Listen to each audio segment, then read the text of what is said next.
नमस्कार दोस्तों, him math study channel में एक बार फिर से आपका स्वागत है। तो इस चैनल पर हम लगातार आपके साथ प्रीवियस ईयर्स में पूछे गए मैथ के इंपॉर्टेंट क्वेश्चंस डिस्कस करते हैं। आज जो क्वेश्चंस हम आपके लिए लाए हैं वो आरआरबी एनटीपीसी सीवीटी 1 का एग्ज़ाम जो 2025 में हुआ है उसमें पूछे गए हैं। आने वाले जितने भी आपके मैथ बेस्ड एग्ज़ाम हैं यहाँ से हेल्प आपको ज़रूर मिलेगी। स्टार्ट करते हैं क्वेश्चन नंबर फर्स्ट से। इसमें बोले 8 वर्ष पहले एक पिता की आयु जो है ना उसके पुत्र की आयु की दुगनी है और दुगने से 11 वर्ष अधिक है। तो 8 वर्ष पहले अगर हम बात करें तो हम मान लेते हैं सन की आयु हमने x वर्ष ले ली। सन को मैं से डिनोट कर रहा हूँ। तो फादर की एज कितनी हो जाएगी अकॉर्डिंग टू क्वेश्चन। तो फादर की एज के बारे में कुछ क्या बोला उसने कि फादर की एज 8 वर्ष पहले कितनी थी। एक तो पुत्र की आयु की दुगनी थी और 11 वर्ष अधिक थी, तो फादर की एज ही आ जाएगी। ये सारी बातें हो रही हैं 8 वर्ष पहले। अगर हम प्रेजेंट टाइम की बात करें, नाउ मतलब अभी की बात करें, तो अभी सन की एज कितनी हो जाएगी। तो अभी जो सन की एज है वो x+8 हो जाएगी। ठीक है, क्योंकि ये 8 साल पहले था, अभी 8 साल एज बढ़ेगी तो सन की एज 8 ईयर बढ़ जाएगी, x+8 हो जाएगी। और फादर की एज भी 8 साल बढ़ेगी तो फादर की एज हो जाएगी 2x+11+8, तो 2x+19 हो जाएगी। अब उसने बोला है आपको कि आपने बताना है कि कितने वर्षों के बाद उसकी मतलब फादर की आयु पुत्र की आयु की दुगनी होगी। तो हम मान लेते हैं आफ्टर टी ईयर मतलब टी टाइम के बाद फादर की आयु जो है वो पुत्र की आयु की दुगनी होगी। तो बताओ मेरे को आफ्टर टी ईयर सन की एज कितनी होगी। तो सन की एज होगी x+8+t यही होगी। और फादर की एज कितनी होगी 2x+19+t। ठीक है, उसने बोला कितने वर्षों के बाद फादर की एज। अब हम अकॉर्डिंग टू क्वेश्चन चलेंगे। फादर की एज जो कि 2x+19+t है ये दुगनी होनी है सन की एज की। तो ये कंडीशन बनेगी आपकी मैथमेटिकली। ठीक है, इसको आप सोल्व कर लो। तो लेफ्ट साइड आपकी बन जाएगी 2x+19+t आ जाएगी और राइट साइड 2 से मल्टीप्लाई कर लो 2x+16+2t। ठीक है, 2x से 2x कैंसिल हो जाएगा। आपको t की वैल्यू निकालनी है। t वाली टर्म्स को आप राइट साइड में कर लो। तो राइट साइड में पहले से क्या है 2t है और लेफ्ट साइड से एक t जाएगा, माइनस का t यहाँ पे हो जाएगा। ठीक है, और लेफ्ट साइड में क्या बचेगा, लेफ्ट साइड में 19 है, 16 जो है वो राइट साइड से लेफ्ट साइड में आएगा तो माइनस का 16 हो जाएगा, 19 माइनस 16। तो यहाँ से t की वैल्यू कितनी आ जाएगी 3 ईयर। तो इसका मतलब 3 वर्षों के बाद जो फादर की आयु है वो पुत्र की आयु की दुगनी होगी। तो ऑप्शन ए जो है वो सही हो जाएगा आपका। ठीक है, नेक्स्ट क्वेश्चन देखते हैं। तो ये सिंपल इंटरेस्ट का क्वेश्चन है, सिंपल सा। इसमें आपको प्रिंसिपल दे रखा है 400 टाइम्स 6.5 ईयर्स दे रखा है और रेट ऑफ इंटरेस्ट 4% दे रखा है। सिंपल इंटरेस्ट आपको निकालना है। तो सिंपल इंटरेस्ट का वही फॉर्मूला प्रिंसिपल इनटू, तो 6.5 को आप 4 से जब मल्टीप्लाई करोगे तो कितना आ जाएगा, तो ये 26 आ जाएगा आपके पास। ठीक है, अपॉन में क्या आ जाएगा 100। ठीक है, ये 2 0 से 2 0 आपकी कैंसिल आउट हो जाएंगी। 26 को 4 से मल्टीप्लाई करोगे तो 104 आ जाएगा आपका सिंपल इंटरेस्ट। ऑप्शन डी आपका सही हो जाएगा। ठीक है, अगला क्वेश्चन देखते हैं। अब देखो इस क्वेश्चन में बोला है कि 9 पुरुष एक काम को 16 दिनों में पूरा कर सकते हैं जबकि 5 महिलाएं उसी काम को 18 दिनों में पूरा कर सकती हैं। तो आपको बताना है कि 2 महिलाएं और 4 पुरुष उस काम को कितने दिनों में पूरा कर सकेंगे। ठीक है, तो अगर हम मेन की बात करें तो देखो 9 पुरुष जो है काम को 16 दिनों में ख़त्म कर रहे हैं। तो इसका मतलब अगर हम 1 डेज में काम ख़त्म करना चाहते हैं तो कितने मैन की जरूरत पड़ेगी 16 × 9 144 मैन को मैं एम से डिनोट कर रहा हूँ। इसी तरह से 5 महिलाएं जो हैं काम को 18 दिनों में पूरा कर रही हैं। तो अगर यहाँ भी हमें एक दिन में काम को पूरा करवाना हो महिलाओं से तो कितनी महिलाओं की जरूरत पड़ेगी 18 × 5 90 वुमेन को डब्ल्यू से डिनोट कर रहा हूँ मैं। अब देखो लेफ्ट साइड यहाँ पे इक्वल है तो राइट साइड भी इक्वल हो जाएगी। तो राइट साइड जब इक्वल हो जाएगी तो 144 मैन जो हैं वो इक्वल हुए किसके 9 वुमेन के। यहाँ से मैन और वुमेन की आपके पास रेशो आ जाएगी, कितनी आ जाएगी 90/144। ये फर्दर कट जाएंगे 18 से, 18 5 द 90 और 18 8 द 144, तो ये 5/8 आ जाएगा। ये 5/8 क्या है, 5 जो है वो एफिशिएंसी है मैन की और 8 जो है वो एफिशिएंसी है वुमेन की। मतलब क्या है कि एक आदमी जो है एक दिन में कितना काम करेगा 5, और एक वुमेन जो है एक दिन में कितना काम कर सकती है 8। एफिशिएंसी हमें मिल गई। अब आपको फॉर्मूला पता होना चाहिए वर्क का फॉर्मूला क्या होता है, एफिशिएंसी इनटू टाइम। आगे क्या करेंगे, हम यहाँ से टोटल वर्क निकालेंगे। तो टोटल वर्क कैसे निकाल सकते हैं हम, टोटल वर्क आप यहाँ से भी निकाल सकते हो और यहाँ से भी निकाल सकते हो। तो मैं यहाँ से निकालता हूँ, पहली लाइन लिखी है कि 9 मैन जो है काम को 16 दिनों में पूरा कर रहे हैं। अब देखो एक आदमी की एफिशिएंसी कितनी है, एक आदमी की एफिशिएंसी है 5, तो 9 आदमी की एफिशिएंसी कितनी हो जाएगी, 9 गुना 5 45, इनटू टाइम कितना ले रहे हैं वो 16, तो 45 गुना 16, इनको मल्टीप्लाई करोगे आप तो ये आपके पास आएगा 720। तो 720 क्या हो गया, टोटल वर्क हो गया। अगर देखो यहाँ से आप टोटल वर्क निकालोगे तब भी आपका कितना आएगा, 720 ही आएगा। आप चेक करके देख सकते हो। 5 वुमेन जो है वो 18 डेज में काम को ख़त्म कर रही है ना, तो एक वुमेन की एफिशिएंसी कितनी है 8 है, 5 की कितनी होगी 40, तो एफिशिएंसी वुमेन्स की 5 वुमेन की एफिशिएंसी 40 आ गई, 40, और टाइम कितना ले रही है 18 दिन, तो 40 को 18 से गुना करोगे तब भी 720 ही आएगा। तो टोटल वर्क आपके पास आ गया कितना 720। अब हम निकाल सकते हैं कि 2 महिलाएं और 4 पुरुष काम को कितने दिनों में खत्म करेंगे। तो टाइम हमें निकालना है। टाइम का फॉर्मूला क्या होता है, टोटल वर्क हमने निकाल लिया 720 डिवाइड बाय टोटल एफिशिएंसी। यहाँ पे एफिशिएंसी किसकी आएगी, 2 वुमेन्स और 4 मेन की। तो एफिशिएंसी कैसे निकालोगे आप, एक वुमेन की एफिशिएंसी कितनी है 8, तो 2 की कितनी हो जाएगी 16, ठीक है, तो ये 16 जाएगा, प्लस 4 मैन है, मैन की एफिशिएंसी 5 है, 4 की कितनी होगी 20 होगी, ठीक है, तो ये एफिशिएंसी आ जाएगी। तो 720 यहाँ जाएगा, अपॉन में आ जाएगा आपका 36, ठीक है, 36 से ये 720 कटेगा तो कितना आ जाएगा 20। तो इसका मतलब क्या हो गया आपका कि 2 वुमेन्स और 4 मैन काम को कितने दिनों में ख़त्म कर सकेंगे 20 डेज में। ऑप्शन डी आपका सही बन जाएगा यहाँ से। क्लियर हो गया। नेक्स्ट क्वेश्चन देखते हैं। इस क्वेश्चन में बोला एक टाउन की पॉपुलेशन जो है वो 15,250 है। पहले साल ये पॉपुलेशन 25% बढ़ रही है, दूसरे साल पॉपुलेशन 60% बढ़ रही है, और तीसरे साल पॉपुलेशन 57% कम हो रही है। तो आपको बताना है कि तीसरे साल के अंत में पॉपुलेशन कितनी होगी, ठीक है।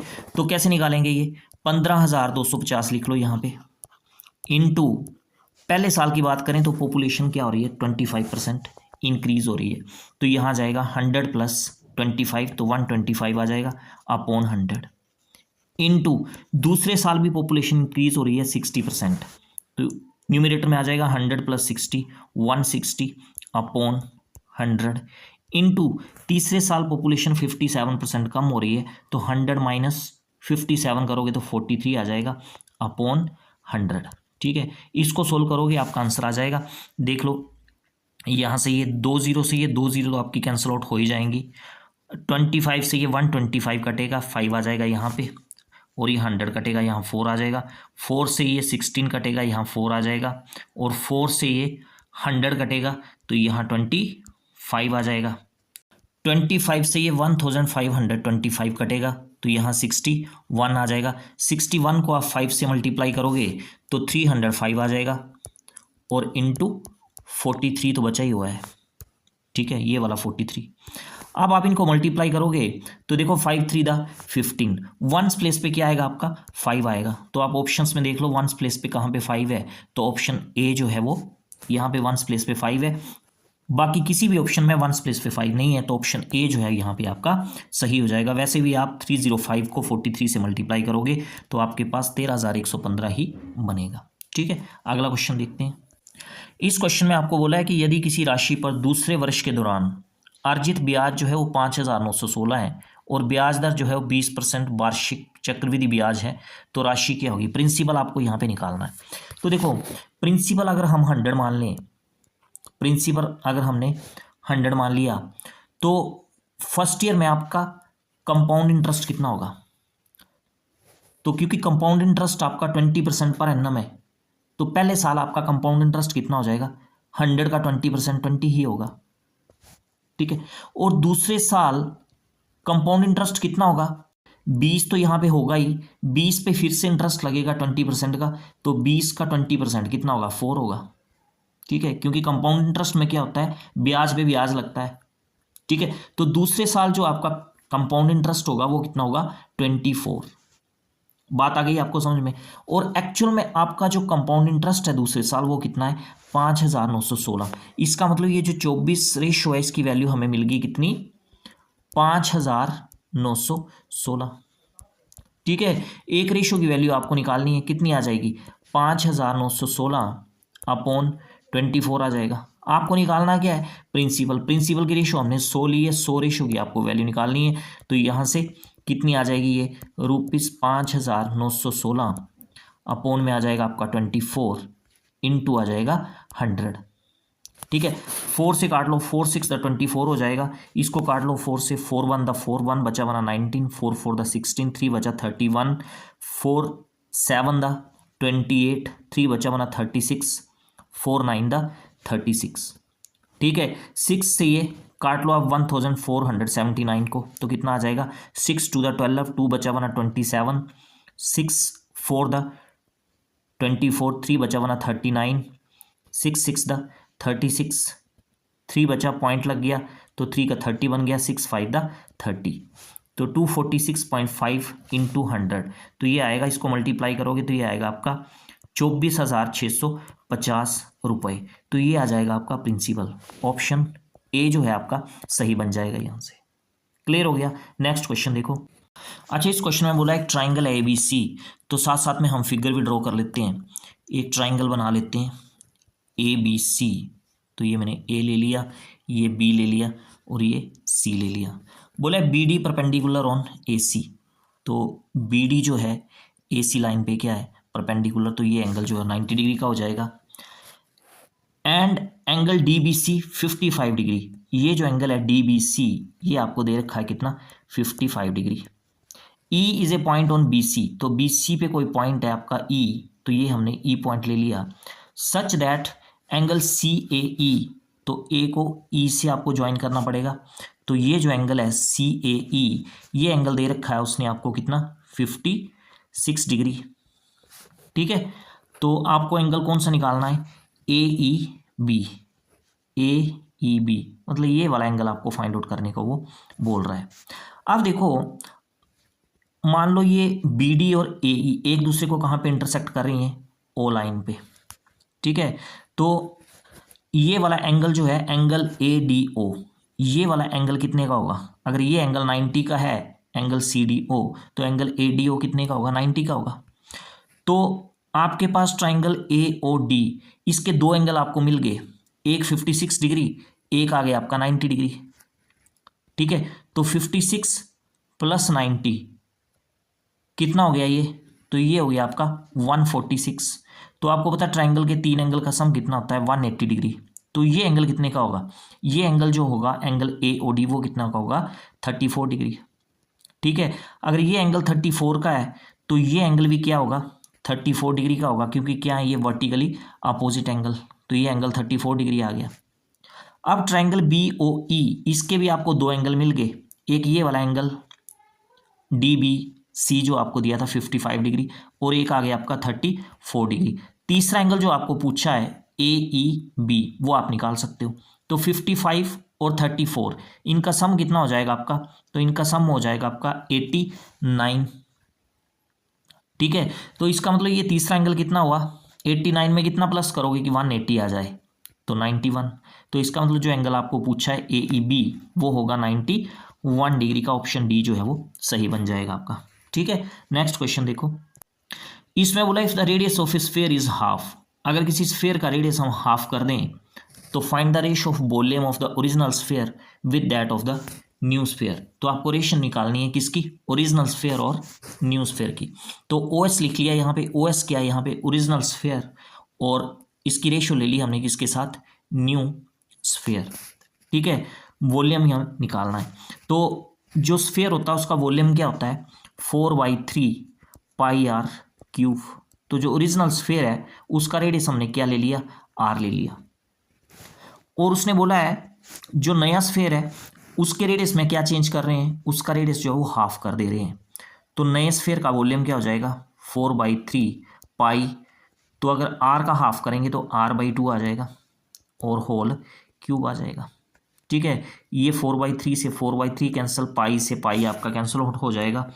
आर क्यूब आपका न्यूमरेटर में आ जाएगा, डिनोमिनेटर में कितना आ जाएगा, आर क्यूब अपॉन 2 का क्यूब करोगे 8 आ जाएगा। ये आर क्यूब से आर क्यूब कैंसिल आउट हो जाएगा आपका, 8 जो है वो न्यूमरेटर में चला जाएगा, डिनोमिनेटर में 1 आएगा, तो रेशो क्या आएगी 8:1। तो ओरिजिनल स्फीयर और न्यू स्फीयर इसकी रेशो क्या बनेगी 8:1। नेक्स्ट क्वेश्चन देखो। अच्छा, इस क्वेश्चन में बोला है, सिंपल सा क्वेश्चन है ये भी। इसमें बोला है ए जो है वो एक रेलवे ट्रैक जो है वो 17 डेज में बिछा सकता है, बी जो है उसी काम को 12 डेज में पूरा कर सकता है, और ए और बी सी की मदद से उस काम को केवल 2 दिनों में पूरा कर सकते हैं। तो आपको बताना है सी को अगर अकेले काम पूरा करना हो तो वो कितने दिनों में पूरा कर लेगा उसे। ठीक है, तो ए जो है काम को कितने दिनों में ख़त्म कर सकता है 17 डेज में, बी जो है कितने दिनों में ख़त्म कर सकता है 12 डेज में, और अगर ए प्लस बी प्लस सी ये तीनों काम में लगें तो ये काम को सिर्फ 2 दिनों में ख़त्म कर सकते हैं। यहाँ से हमें क्या निकालना है, टोटल वर्क निकालना है। तो टोटल वर्क कैसे निकालते हैं हम, 17, 12 और 2 इन तीनों का एलसीएम लेंगे, तो यहाँ से एलसीएम आएगा इनका 204।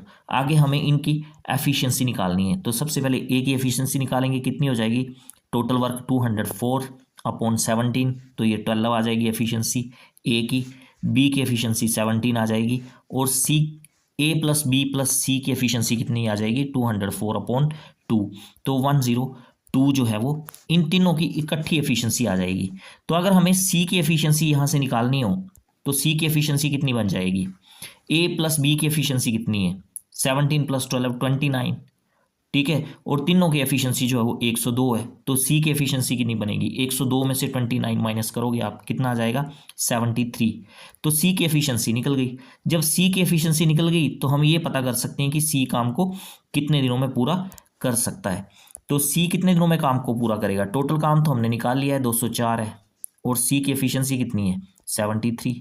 ठीक है, मिक्स फ्रैक्शन में आपको आंसर दिया है तो मिक्स फ्रैक्शन में आंसर निकाल लो आप।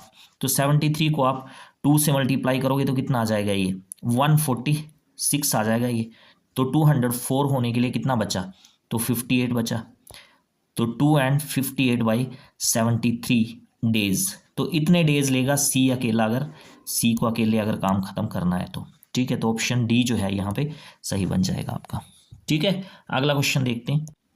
अब देखो, इस क्वेश्चन में बोला है कि अगर किसी वस्तु पे मार्क प्राइस जो है वो 1000 रुपये लगा हुआ है, तो फर्स्ट केस में अगर उस पे 1000 पे अगर 32% का डिस्काउंट दें हम, या फिर सेकंड केस में 1000 रुपये के ऊपर हम 2 डिस्काउंट दें, एक 20% का और एक 12% का, तो दोनों डिस्काउंट जो हैं उनमें डिफरेंस कितने का होगा। तो देखो, हम फर्स्ट केस जो है वो स्टडी करते हैं पहले। तो डिस्काउंट आपको पता है मार्क प्राइस पे दिया जाता है, तो 1000 जो है आपका मार्क प्राइस है, इस पर अगर 32% का डिस्काउंट देंगे तो आपका सेलिंग प्राइस कितना बनेगा, 1000 मल्टीप्लाई 100 माइनस डिस्काउंट, तो 100 माइनस 32 करोगे तो 68 आएगा अपॉन 100। ठीक है, 2 0 से 2 0 आपकी कैंसिल आउट हो जाएंगी, 10 को 68 से मल्टीप्लाई करोगे 680 आ जाएगा। और सेकंड केस जो है वो क्या बन रहा है, सेकंड केस में 1000 रुपये के ऊपर कितने डिस्काउंट दिए जा रहे हैं, 2 डिस्काउंट दिए जा रहे हैं। पहला 20% का, तो 100 माइनस 20 करोगे 80 अपॉन 100 आ जाएगा, और दूसरा डिस्काउंट जो है वो 12% का, तो 100 माइनस 12 करोगे कितना आ जाएगा 88 अपॉन 100।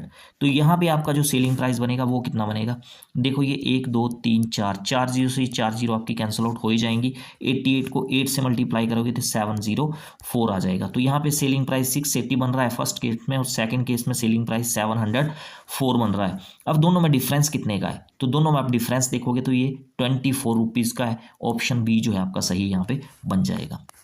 तो ये थे आज के लिए क्वेश्चंस। आई होप सारे क्वेश्चंस आपको अच्छे से पता चल गए होंगे। अगर वीडियो आपको अच्छा लगा तो वीडियो को लाइक और शेयर आप जरूर कर दें। चैनल पर अगर आप नए हो तो चैनल को सब्सक्राइब भी आप कर लें। तो मिलते हैं नेक्स्ट वीडियो में कुछ और इंपॉर्टेंट क्वेश्चंस के साथ। आज के लिए फ़िलहाल इतना ही। Thank you.